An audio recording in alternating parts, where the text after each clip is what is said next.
Ladies and gentlemen, boys and girls, children of all ages, prepare to be astonished. What's up, guys? Welcome to the Young Prophets Podcast. My name is Justin Allen. I'm an associate evangelist for the Ministries of Global Awakening. Behind the scenes over here, I've got the man, the legend, John Rolfe. What's up, guys? Making this thing awesome. So he'll be making all of this look cool and feel awesome for your viewing pleasure. And today I'm excited to have some really good friends of mine, me and my wife and my family. We love these guys. We got connected through a meeting that we were hosting here in Mechanicsburg at the global headquarters randomly, but it was intentional of the Lord, and really just hit it off with them. I love their heart. I love what they're doing and how God's using them in various capacities and crazy realms of influence to impact the world around them. I'm excited to have Steve and Rhema Trayner today. And, there we go. They're coming to us right now from New York City. A little bit of cheese, but we embrace it. There we go. Steve and Rhema, welcome to the Young Prophets broadcast. How are you guys doing today? We're doing good. Awesome. Yeah. I'm so glad you agreed to come on. Welcome to this crazy experiment we're doing called the Young Prophets Podcast. Excited to chop it up with you guys today and kind of see where we end up.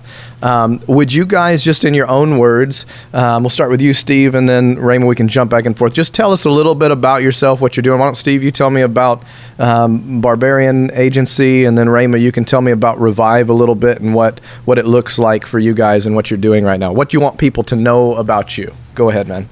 Okay, that's cool. Yeah. Well, we're excited to be doing this. This is pretty awesome. Oh, it's fun. Love it. You're in like an awesome studio, and we're in a secret jazz club in the basement of a hotel in Lower Manhattan. So it's just I feel like that's way cooler. But I can get my shoes in the shot. That's the main thing I'm concerned about. I'm impressed. Shoe game's important. I've had a lot of divine encounters that are based or initiated by strong shoe games. That's so right. I think God uses sneakers in a way that's maybe more than we understand. Yes, Lord. Let's see. Well, I'm Steve, and I'm glad I married up. Amen. Children have a chance at being beautiful. Getting tan. When I encounter the sun, I get dark white. That's about it. So I had to give my kids a chance to really embrace it, and it's been a strategic relational acquisition. Yes. Getting Rhema under the tree. It's been a good thing. Good. Let's see. We've lived in New York for 7.5, almost 8 years now. Yeah. And it's kind of crazy. We came here with no kids. Now we have 3 little girls. I have basically a princess party at my house every day. I sometimes joke that I now need to get a dog named Jack to get one other kind of like male combat around, but it'll never happen. We'll have a dog. Yeah. Well, I don't know. I can't speak too soon on that. We're just not dog people. Yeah, it's I'm with it is you. what it is. So we have lived here in the city for a while. We've loved it. We came here. We felt like God told us to come to New York that many years ago. Really have always followed. We're somewhere until God says otherwise. Yeah. Right? We don't base Makes sense. where we move on the weather or whether or not it's a job. We base it on whether or not we have a conviction about going somewhere. I think that's why we initially moved to New York. Moved with nothing, and now we have 3 kids and business, ministry. It's kind of crazy. Yeah. And I don't know if I told you this story when you were here, but when we were trying to figure out, do we move to New York? What's God saying about it? I remember being on the corner of a street in Soho. It was Lafayette and Houston Street. Rhema was fasting in California when we lived in California. It's where we lived previously. And, we were trying to figure out, do we move to New York? We feel like we should. And I had this really, really amazing experience where I heard God's voice, I would say almost audible to some extent. Yeah. And I'd have to say it had been many years since I had actually really even heard God from before that. And it had been like a very dry season, just a very, just a different season of life. And I almost heard it, and he said, hey, if you move to New York, your business, your life, and your ministry will prosper if you honor me. Good word. And I think that was the basis for what made us kind of make the move, because just that solidification is that confirmation. And, awesome. We moved 3 months later, and we've been here ever since. It's been the most fun-filled almost 8 years of our life. Not devoid of challenge, but full of the greatest level of growth that I think we've ever experienced. And it's been awesome. Super. And I think it's too funny. This is a little thing. I don't think I had, Ray was fasting that day, and I think maybe you had never heard me cry. Oh, really, ever. We've been married like 5 years at that time. Yeah. We hadn't gone through inner healing yet. We didn't know about all that. So this whole vulnerability thing. We were still very broken. Yeah. On the inside. She's fasting. I call her crying. She's like, well, the fact that you're crying probably means that we should move. It was great. And now I think whenever God's presence rocks up, I'm always just like the dude in the corner just crying. Oh my gosh. So it's great. Vulnerability is a strength thing. Come on. But, talking about career and business, I started a company about 6 years ago called Barbarian. Okay. And we have worked in fashion for the last, 10 years. I laugh. I went to Bible school, and then my first job out of Bible school was at like a small ad agency, and have worked in fashion ever since. Wow. And it's really funny. I'm like, that Bible school education really applied. Really paying off right now. And so, it's been about kind of bringing brands into the North American market or the European market and kind of growing and developing them. I'm always a fan of and have always been connected to when a narrative connects with a product. I think there's something powerful with that. Yeah. And telling that story and how that connects with something meaningful, because I am not in the need-based industry. Obviously, yes, we need clothes, but do we really need that many more need clothes? Yeah. Or sneakers? So it's a want-based industry, and how can you develop that in a compelling way is always a fun project, whatever the brand may be, to build urgency. And I think it's really interesting, like I had done a talk last year at a thing called the New School. So it's part of Parsons. And, it's about how do you build brand? How do you build product? And in the end, it was actually just a talk on identity. It's like, God, what do you want to say here, right? That's and good. It was all based on, not comparing yourself. It's based on the deep why of knowing who you are. And you're like, how can we kind of, throw in those aspects of who Christ sees us as and bring that into an industry that's just completely based on comparison and competition and all these other factors that are not based on your heart, right? It's all external. So, people would come up after and be like, all right, so is this the only thing you do? Can we talk about like deeper things? And it was just cool. Yeah. But I think that's always been a part of, in working in an industry where people go, wow, you work in fashion and you're a pastor. Yeah. How does that work together? Yeah. And it's always like, using every encounter or every interaction within this environment, and, getting to the depths of, relationship and identity. Really, that's what it comes down to. True. Yeah. And it's really interesting because,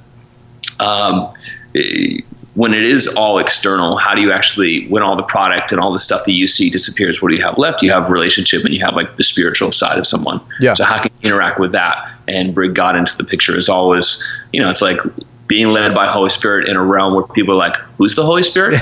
Can we put on a t-shirt? Like, okay. So it's been really, really cool. And then the last 2 years have been really this business turning into a consultancy, which has been fun. So, I laugh. I'm like, I never thought that I would be consulting, but I also never thought that I'd be, planning a church with my wonderful wife as well. So it's, it's amazing how God changes business and he kind of lets it get refined, distilled to something better. So there's more space to do what he actually wants you to do. That has been really cool. Awesome. And it's been a great journey. That's stellar. I love how you said it. Basically, somewhere your identity and your destiny merged, and it became like productive for you to just be who you were.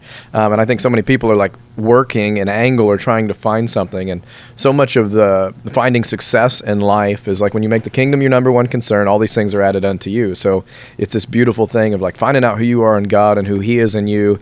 And it, not that it's easy, but it's much easier to operate in that realm than others, man. That's super cool. And I don't want to separate you and slice and dice you, because I'm talking to both of you here, and I recognize that you both operate in that, and you also both operate in the church. But Rhema, would you tell me a little bit about Revive and how you guys came to starting that in your heart pastorally, and kind of what Steve just did, but in your own words, from your perspective, what was that process like for you, particularly with where did the church fall into that mix and your story? Sure. Well, I was never super involved in Steve's company. I always kind of saw myself more as having a role within a church. Yeah. So, we have a strong belief whatever you're doing is your ministry. So most of the people that Steve leads to Christ, he, finds them there in his, at a trade show.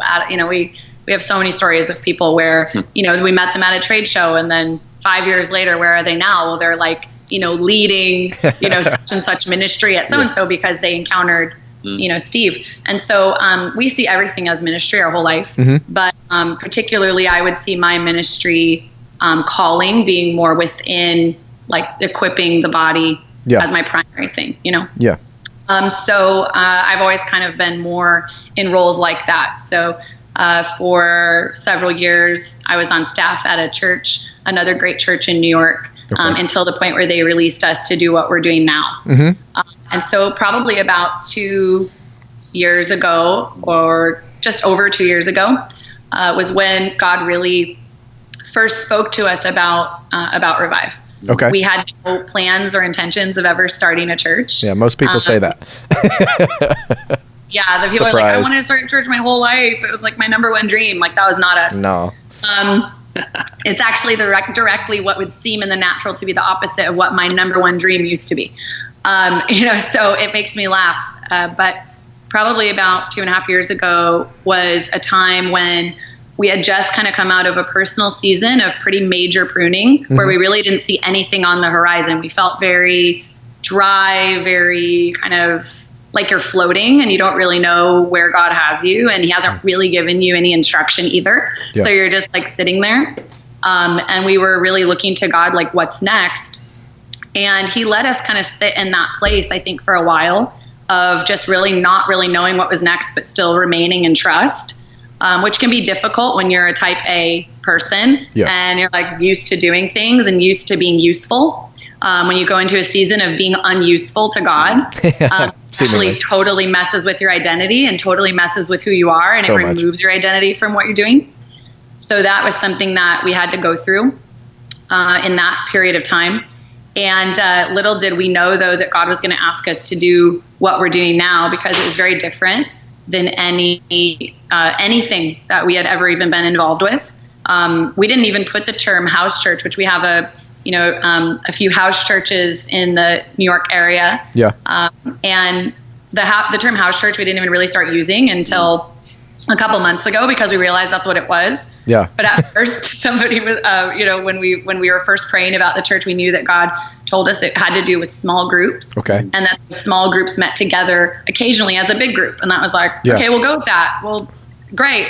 And the first, house church we ever went to was our own. It's not like we went to see something and we're like, whoa, this is a great church growth strategy. We should try this. Just happened organically. Yeah. Yeah. We just were trying to be obedient and trying to do what God was asking us to do, even though we really didn't exactly know what it was for a while. Yeah. But we started, we felt like we'll start with what we know, right? So in March of 2016 was when we first felt the Holy Spirit ask us, will you do this? And so at first we said, no, we won't. Then after 2 weeks, we said, maybe. And then after a few weeks, we agreed, yeah, this is God. But is this one of those things where like we have to be obedient, or is this one of those things where like we have a choice? Like, let's figure it out. I'm just kidding. We were obedient. So always figuring out. Always obedient. I think there's key things that God asks us in our life where it's going to be a fork in the road. Be obedient, don't be obedient, but your life will be dramatically impacted by your decision. Yes, agreed. And so that was a choice for us to make. Although it wasn't in our heart. It wasn't in our heart until we said yes to God. And even then it probably took 6 months to be in our heart. Yeah. That's really good. That's good for somebody to get that's listening. It's like sometimes God's asking you to do things you never thought of, but actually the fulfillment of your dreams coming true is in the thing you never considered. Continue. I'm sorry. Right. That's my little insert. Yeah. I absolutely believe that. I mean, at one point in the process where I was just fed up with like pruning, and I just wanted to go do important things and whatever. Yeah. I wanted to be a conference speaker. Like that was my dream. Yeah. Like I want to be like an itinerant conference speaker. I don't want to pastor anybody. I don't want to be responsible for anybody. I don't want to listen to people's problems. I just want to go in and I want to preach like this awesome word and then like leave. Peace. Peace out. Drop mic, walk away. And God was like, yeah, I'm going to have you do like exactly the opposite of that. I want you to preach in living rooms with like really small groups of people. And I was like, so it dealt with every like my dream thing I had. And even before God had asked us to do this, I remember I had this really hard night where I still didn't know what we were supposed to be doing in the kingdom, because that was what made me important at the time. Mm-hmm. And God spoke to me specifically about, that dream of really going around the world and touching the world. Because I think everybody who does anything within the church or any leader in the church, you have dreams and you have prophetic words and you have everything else about you're going to change the world. The whole world's just going to be like flipped upside down by your ministry and everything, you're a mouthpiece to the generation. We all have those words. And so I remember though, just getting really like, I would go back through my words all the time too. Yeah. But I remember getting very discouraged. And so I was like, you know what? I started looking up churches on the internet. I was like, I'm just going to go to like some big church that has a huge platform and I'm just going to like slip in. I mean, this is like my like, very weird thinking. Sense. Like just one night, I just really like lost it. And I'm like, I'm just going to go to like some mega church and just find like a great mega church, go there and just get on the preaching team. And like, that's it. Like, that's going to be what I'm going to do. Yeah. We've all had those thoughts. Like, let's be really honest. It's like, this is the way that it's going to happen. No. That's the way I'm going to touch the world. I'm going to do it. I'm just going to go. And that's it. And I mean, it sounds ridiculous now, but God then showed me this interesting vision that I'll never forget because he showed me a split screen almost. Mm-hmm. And on one side there was, I was standing in a room and there was a projector and it was projecting a view of the world. So you know how when you go up in space and you can see the earth from space? So a projector was projecting that onto a white wall and I was standing in front of it looking at it. Okay. Then in the other split screen, I got caught up into space, not in real life, but that'd be cool, but that hasn't happened. Yeah. But I got caught up in my vision. Okay. And I was looking at the world from space. Okay. And God said, if you do what I'm asking you to do, you'll actually touch the world. Okay. If you go do what you think is right, you're going to have an illusion of having influence, but you won't. My heart. Just stick a knife in there. Oh my goodness. And so I was like, oh, okay, I guess I'll just wait for you to tell me what I'm supposed to do then. And, and he's like, if you'll be obedient to me, you'll actually have real influence. Wow. And he said, I'm building your platform a different way, and you just need to trust me. Wow, that's so good. Because you just wanted to be important. Yeah. And God had to take that out of me. Man, that's powerful. That's really good, Rhema. Oh man, I just saw a thing. I hate to incorporate this, but it's a good illustration. I saw somebody reposted something on Facebook of all places. Probably the only time something redemptive has come from there. But I saw like Jesus' approach to ministry versus like 2018 approach to ministry, where it's like minister to the masses and get as many people encountering Him as possible. Where Jesus was like, I just need 12, and from that 12, I'm going to impact the entire world. And that's like literally, it's an upside down kingdom. And literally, when we stop for the one or we focus on what's in front of us, we are impacting the globe. I've found that to be true with the majority of the significant, weighty prophetic encounters that I've had. Haven't been in rooms with a couple thousand people where I'm like looking really good because I'm getting accurate information. It's when I minister to a waitress in the backside of nowhere at a Panera Bread, that I wasn't supposed to go at. And then, years later, they're like, that changed my life. And now I'm doing this, and this.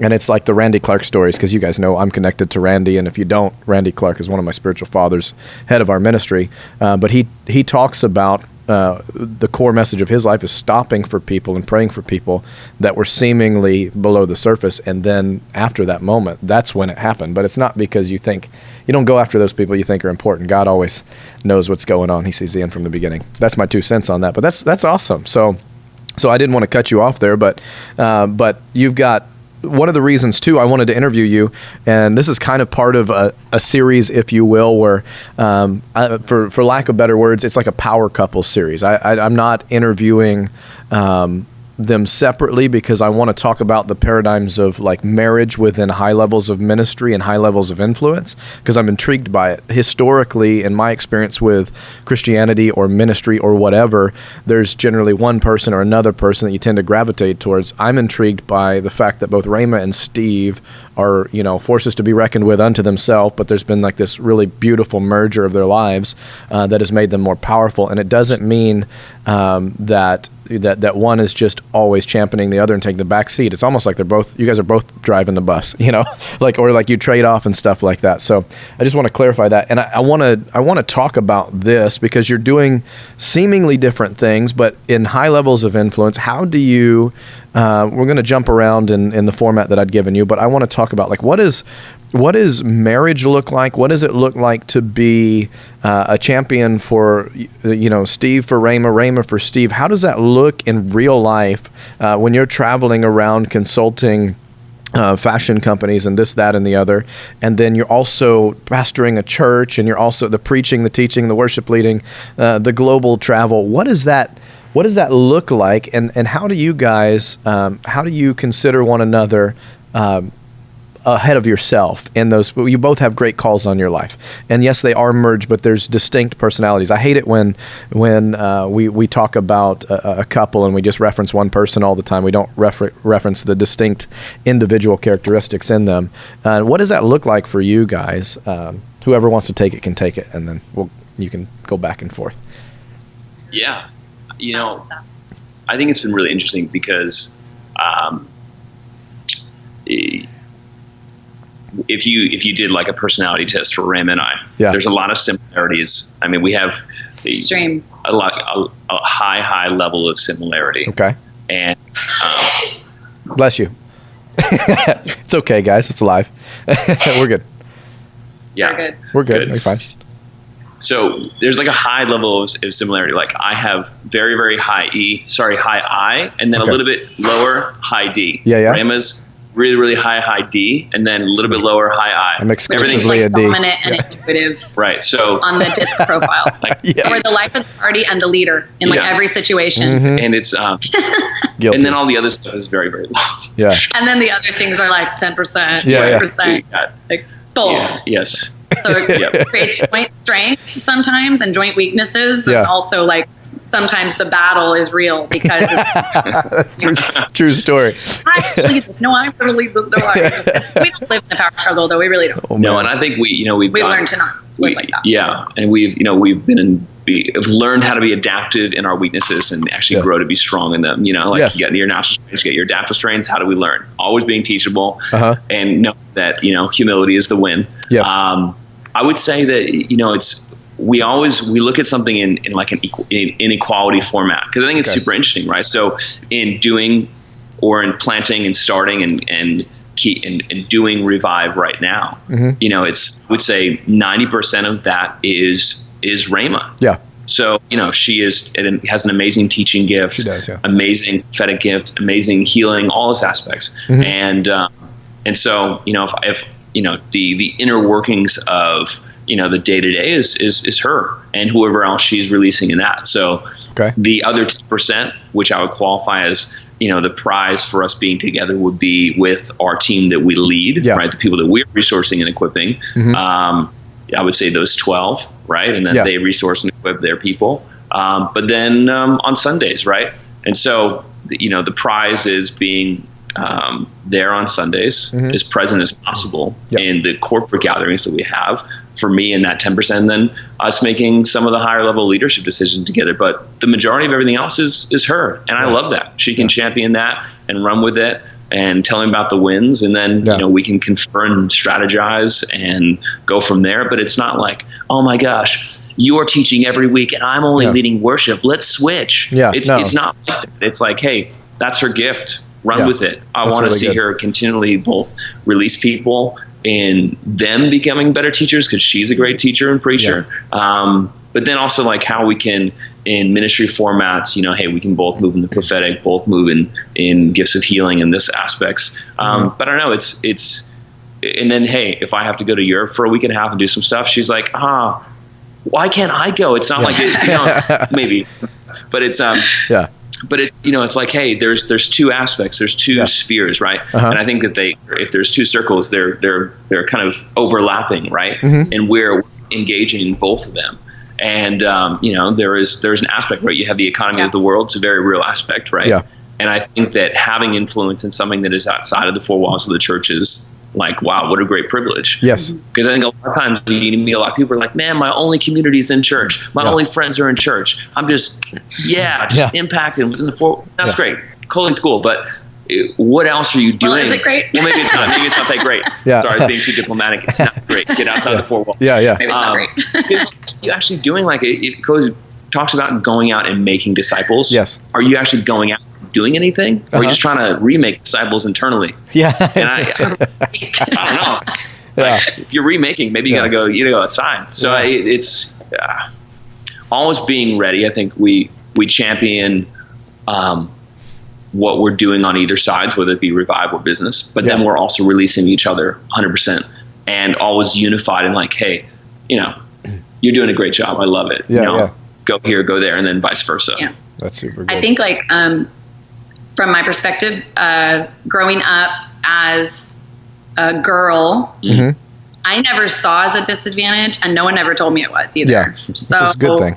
I grew up in the church, so apparently I learned later that that's unique. Yeah, it is. In most cases, that's actually very unique, particularly in North America. Actually, a lot of women have grown up with a lot of bad theology that's been, put on them, which is sad and unfortunate, that so many churches function that way. But I never knew that women couldn't do anything, so I never guessed when God spoke to me about something, or when someone said, hey, you're going to do this. I just said, okay.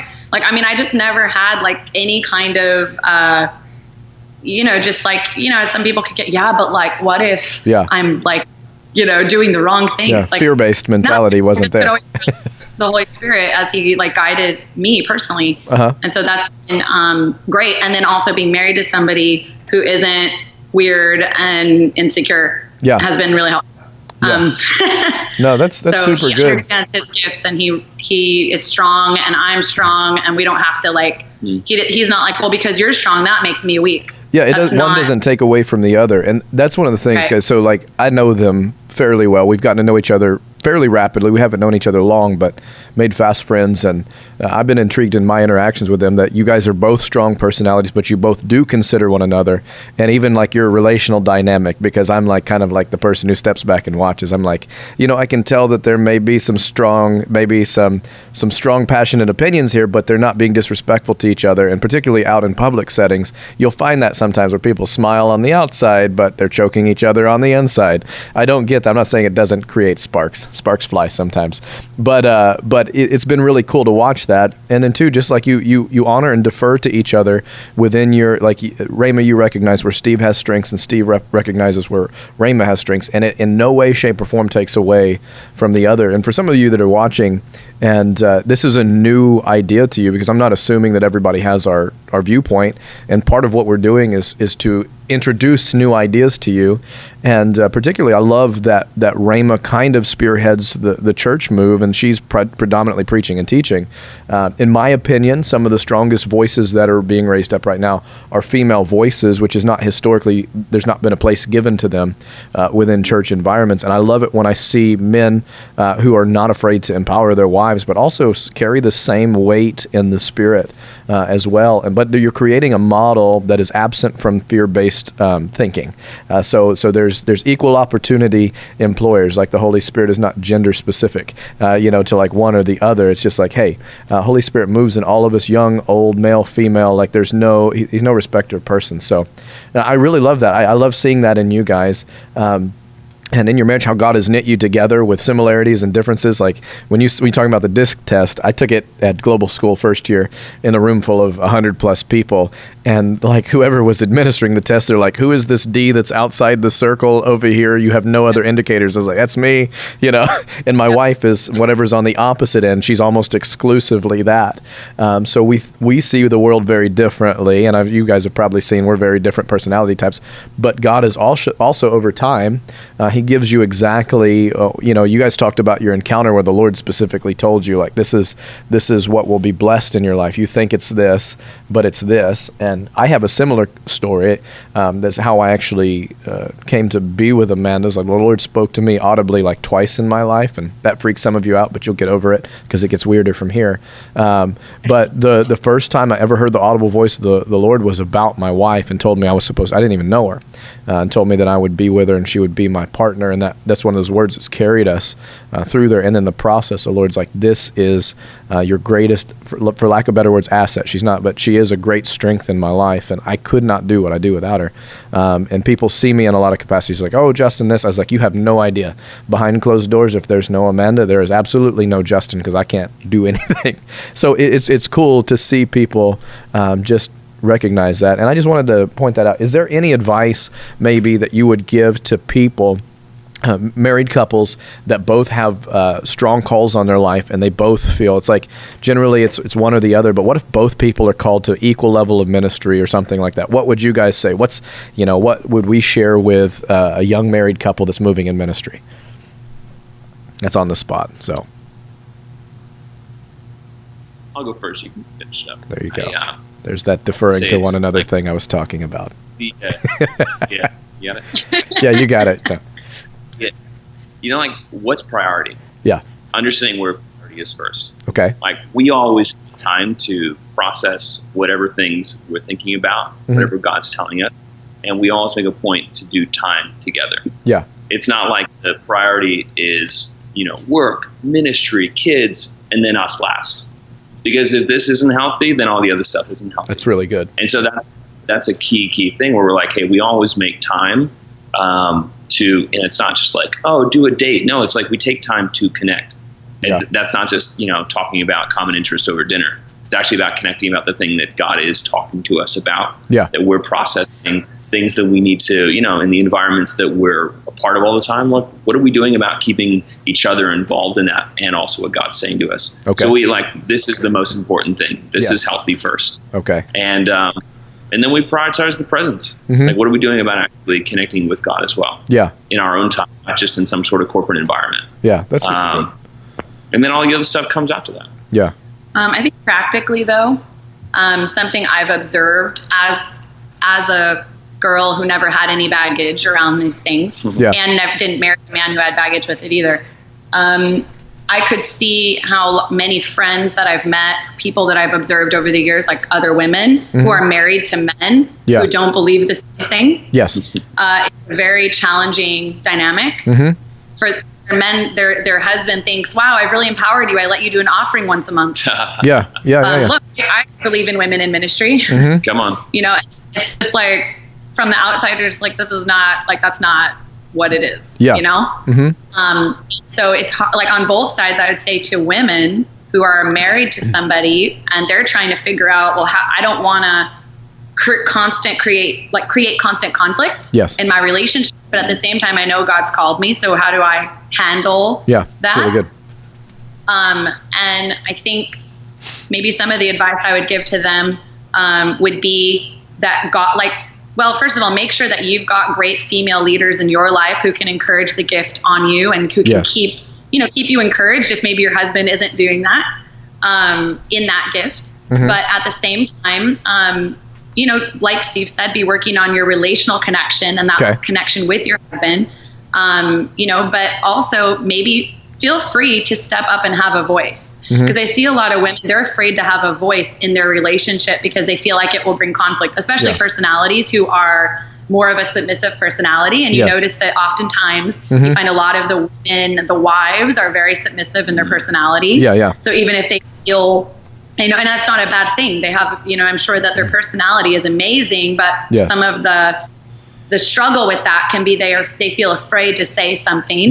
Like, hey, I actually don't feel like this is right. Or, hey, God has called me to X. And I feel that you're not releasing that in me, or I feel that you're, that there may be some competition, or I feel, whatever there is, that you can actually have a space in your relationship maybe to talk about that.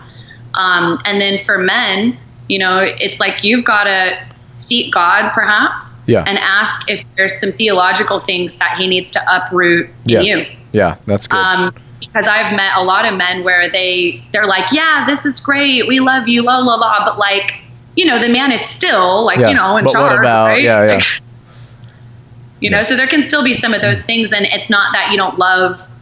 It's not like these guys that I've seen. It's not like they don't love their wife or they don't. Yeah, it's a messed up paradigm. Her. Yeah, but I think there can be mental and theological barriers that can keep us from really being on the same team. Yeah. So yeah, probably No, that's really good. I think it's important to remember too that the way that Jesus modeled authority is like all authority had been given to him. So even if you are the head of your home, Christ was the head of the church, but he laid his life down for his bride.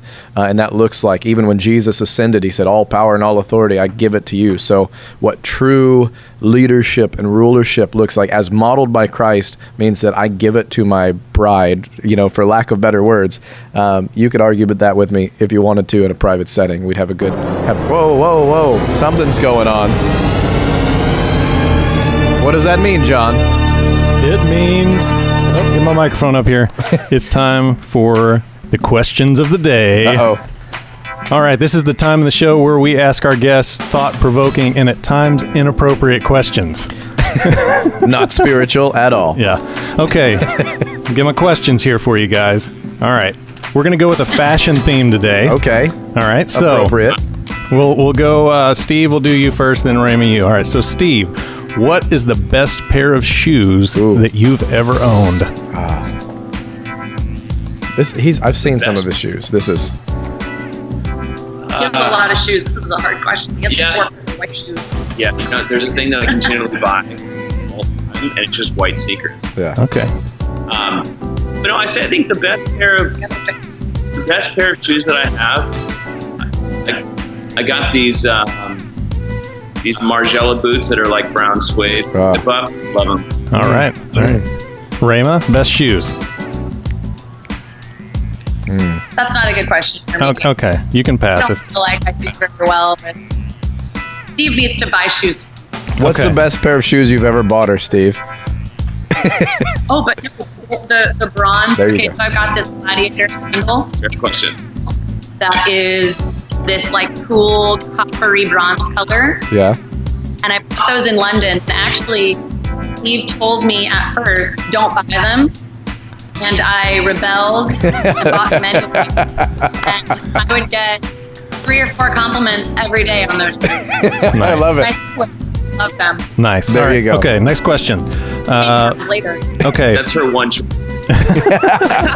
Okay, Rhema, back to you. What's the most embarrassing piece of clothing that you own? Most embarrassing. Steve could probably answer that question. What's the most embarrassing piece of clothing that she wears that you're embarrassed of? There's no fear here. What are you talking about? What do you think is man. like what do I wear something a lot or like something that you'd be like, please stop wearing it? I can't think of anything. What's your least favorite? My wife wears these like old bank T-shirts occasionally from like 5K races. Or like a Christian youth camp T-shirt? Yeah, she has all of her youth camp shirts. We're not those kind of people. Okay. All right. There's a jacket you bought that it's like it looks like Joseph's coat in many colors. Oh man. Oh, we'll do inner healing before the Yeah. show's over. This is... It's not a win. That's a Bill Reed jacket. You can buy a St. Laurent jacket and it doesn't have to look good. Oh boy. See, now we're getting into the depths. Okay, all right, next question. All right, what's an old trend that's coming back these days? Or that you think is going to come back? Well, you know what? I just experienced my first fashion cycle. Guys must experience this as well. You look at Justin's jeans right now, you notice that he probably paid more for them because they're ripped up. Yeah. So when we lived in Australia 15 years ago, it was right when the very, very like ripped, skinny jeans were everywhere. Like the more holes you had, the better. Yeah. It kind of, and then it went away from that. Yeah. Now it's back to that. I look at this pair of jeans that I had 14 years ago, and I'm like, I can wear these again. Yes. And they look like it's jeans that people are selling. Yes. Whole fashion cycle. 90s are coming back, baby. Okay. All right. Let's see. No. Find a good one here. Let's see. Rhema, what's a fashion trend that you're glad went away? Bootleg.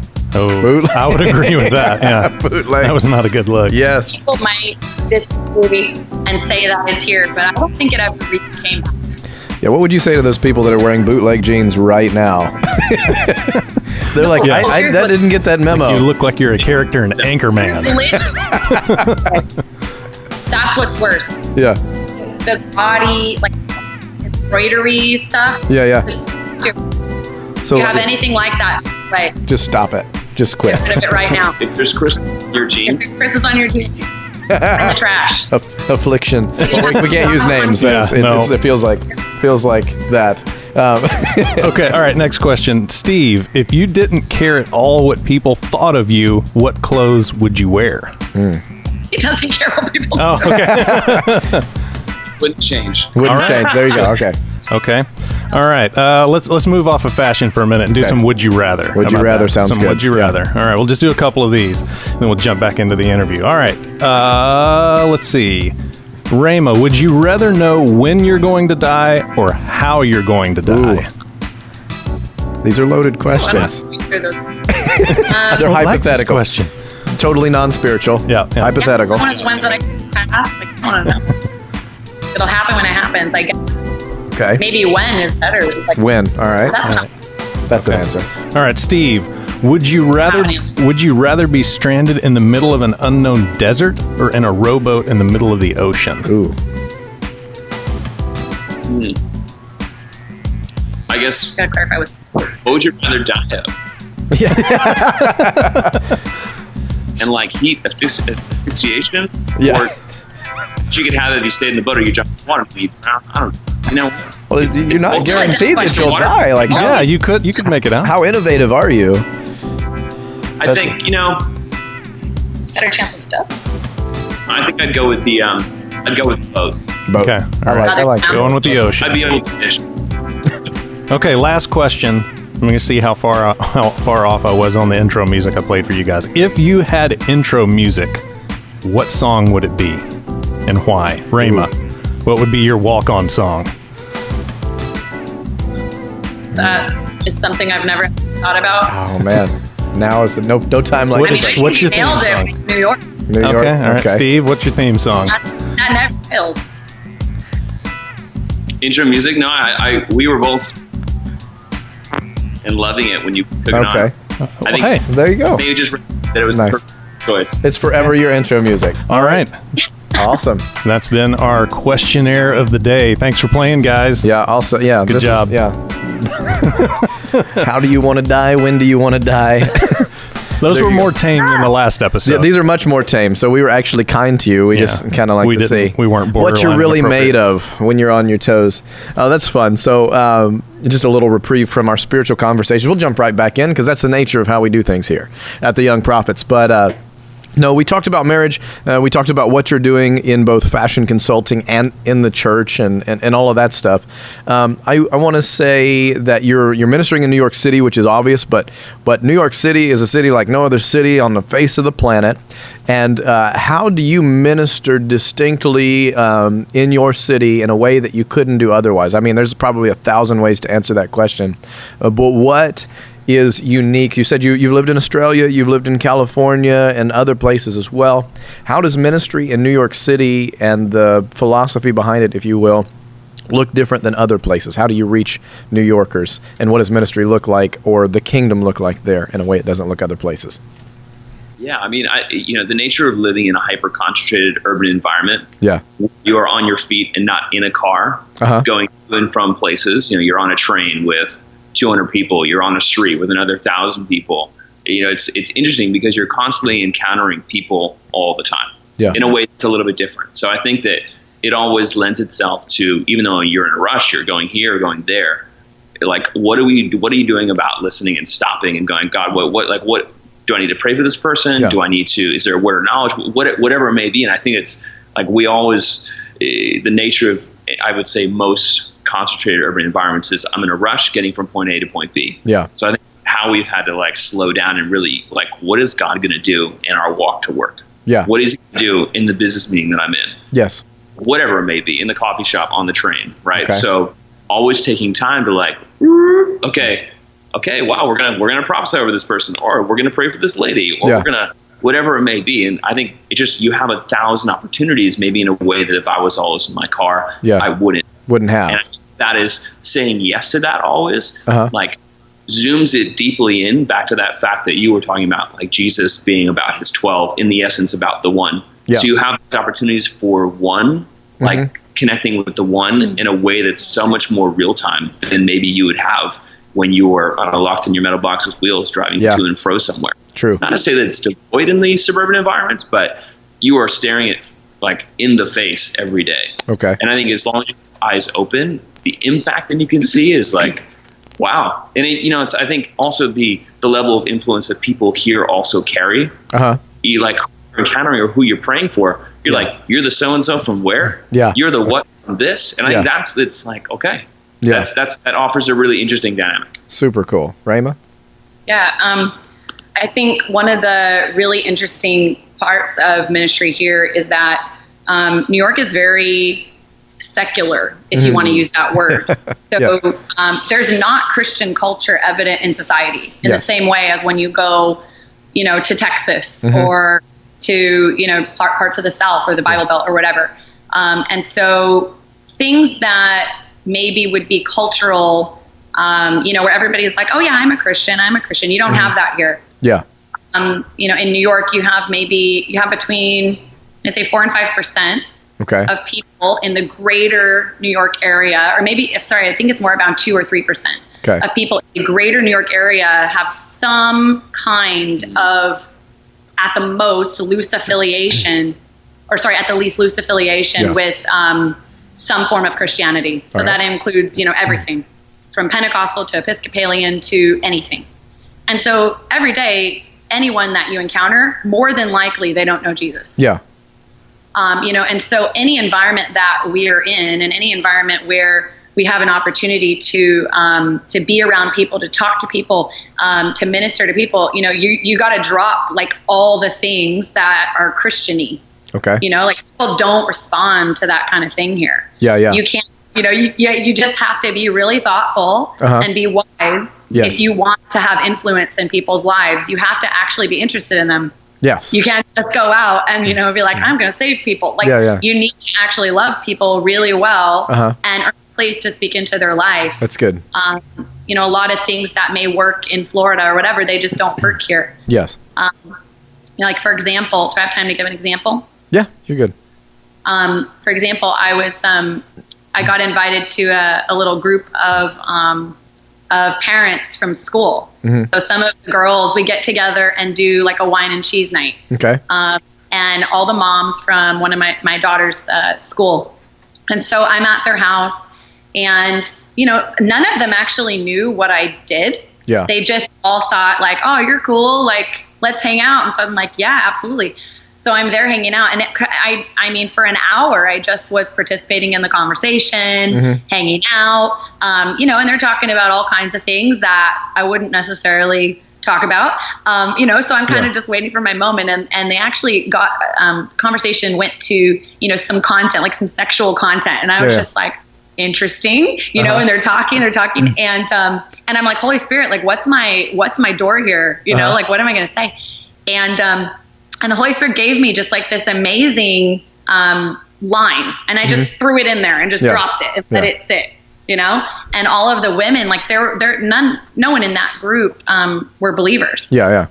All of them stepped back, and they were just like, "Wait, what do you do again? Are you like a psychologist or something?" And I was like, "Well, no, I'm a pastor." And then they were like, "Drop the phone! What? It's like, you should have told us that from the beginning."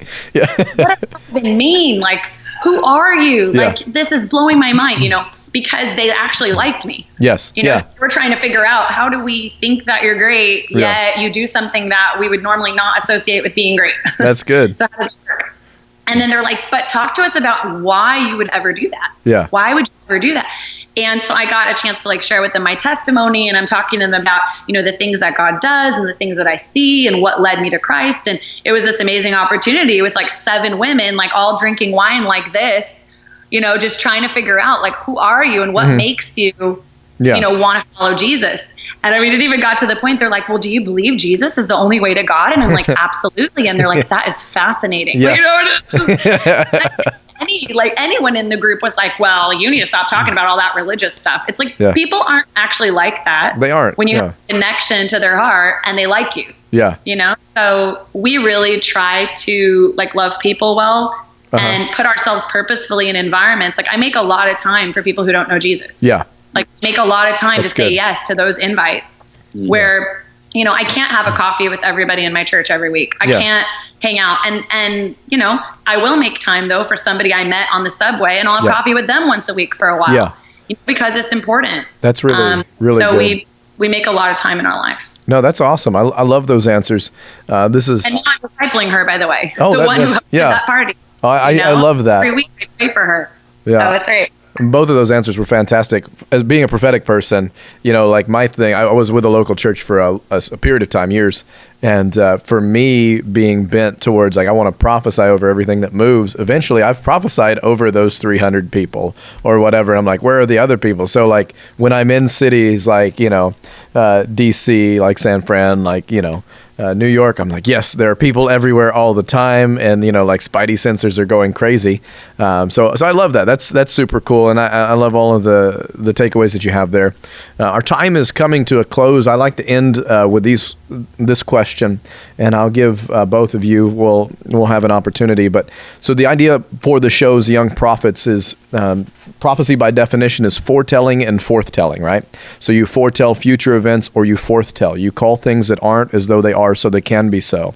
The idea that I'm trying to introduce to people is that the young prophets of this generation may not be standing behind a pulpit saying, "Thus saith the Lord," but they may be the creatives that are influencing fashion, media, entertainment, government, et cetera, et cetera. And if we're seeing what God's doing in the future, and we're creating language so that it can be so, by way of encouragement, by way of drawing people together around an idea, or by way of comfort, what is God saying to you guys about the next 5 to 10 years? I'll give you each a segment, and then we'll kind of roll out from there. But what is ahead for the next 5 to 10 years in the church, in society, for your city? You can just take any one of those and run with it. What's ahead? I'll give this one to you, Rhema, first, and then I'll have Steve close us out if that's cool. Okay. I believe that right now the church is really in a period of reformation. Yes. A lot of what God has been asking us to do, like we said, it was never our idea. We weren't even interested in doing it. And then we see so many other people around the world that all of a sudden are starting to, be attracted to the same thing and doing the same thing, and people reaching out to us on like Facebook and Instagram and stuff like, I need to understand what you're doing. Like God's asking me to do something similar. And we're like, whoa, that's crazy. And so we really believe that right now is a time that God is unifying the word and the spirit. Yes. That's been like a big part of what I personally am passionate about. Before I really had an encounter with God, I was all about like apologetics and convince people to be Christians and like all that. And then I like found, the Holy Spirit, and actually figured transformation out and realized that was real. In my own journey, realized that the Holy Spirit was way better than trying to sit and have a 2-hour theological conversation with people. Yeah. However, there is a high value in understanding the word and being fully planted and understanding how to obey the word and know the word, right? Because in our generation, many Christians find it perfectly fine to not even know the Bible. Sometimes not even at all. And you can ask people, well, why did Jesus die? And they're like, for my sins. And you're like, but like, why? But why? Like, this is like fundamental. This is like one of those like basic ABCs, So we're really passionate about both. And we believe that that's something that God's doing on the earth, in the unification of the church. Yes. The unification of, hey, we are Bible believing people. Yes. This is our book. This is what we use to lead our lives. Yeah. And we want to experience our God, and we want to be in relationship with God. And so, I believe the church is reforming, that we're focusing now on building real disciples. Yes. that's something that's valuable to God. And so it needs to be the measure of success that we use in our churches, that we're not looking for big numbers, we're looking for big people. That's good. That we have people who love and know Jesus, that's successful to us. That's awesome. So that's what I would say. I love it. That's a good word. Yeah. I think it's three things. It's understanding unity, fluency, and community. You know, there was this picture that I had right when we were getting ready to plant Revive in the beginning. For the first time, because we planted it a bunch of times. Yeah. It was this picture of kind of, when you see the brain, you see neurons firing, and then you see how they're connected in the brain. Like, it's like dots of light, but you have lines of light connecting it. Yeah. That was kind of then laid over, I would say, greater Manhattan, right? Yeah. Or greater New York area. It was like, wow, what is God saying here? Uh-huh. And it was like, it's like understanding the power of small, authentic groups of people knowing what it actually means to find their identity in Christ. Yeah. But also be unified in that space. But then going to what Rhema mentioned about being fluent in the authority of understanding the word well. Because I speak English, so I can speak with authority because I know the language. Yeah. I'm fluent. If I went to another country where I don't know the language and I tried to speak with authority, it'd be a mess. Yeah. They'd be like, shut up, man, you don't know what you're talking about. And I think a lot of times we go with the idea that we know Jesus, we know the Bible, but we walk out and we know conversation. We know how to order a drink, pay our bill, and get a taxi. And that's it. Yeah. And I think God's going, no, know who I am. Understand, what does it mean to walk in fluency? Because that'll be the precursor toward, knowing your culture. That'll allow you to then create unity environments that you go into, and then also create community. Yeah. And that's what Jesus always did. That's what the early church always did. Yeah. And I think that's something we feel deeply called to, is replicating that and bringing it back. Someone said something very interesting. They came into Revive and they're like, man, this is like the Bible. I love it. Thank you. That's awesome. Thank you. Yeah. Should more people say that about what the church is supposed to be, right? And it's like, hey, they ate together, they prayed together, they learned together, and then they went out and more people were added to them because they were normal. They also then were provocative in their understanding for what the glory of God was in their environment, and they were then influential, and people then were added to them. And I think that's... Everyone was in the marketplace. Yeah. Tent maker, he rocked it. That's awesome. Yeah. So, man, we're coming to our close. I love your input. I love everything that we've talked about. I've had a blast. Thank you guys so much for coming on the broadcast. I want to let you guys know that are watching, if you're interested in hooking up with Steve and Rhema in New York City, we're going to have information in the link in the bio for Revive groups. If you're in the greater New York City area, they've got groups all over the place. You need to hook up with them and experience a face-to-face encounter with the Lord. It's fantastic. Guys, I love you. I'm so happy that you're on here. Looking forward to spending time with you, and whenever we're coming up there soon, me and my family are coming to visit them. So it's been fantastic. Again, thank you. And that's our show for today, guys. I hope you enjoyed it. Pay attention for more updates and new episodes and new content. We'll see you soon. We're out.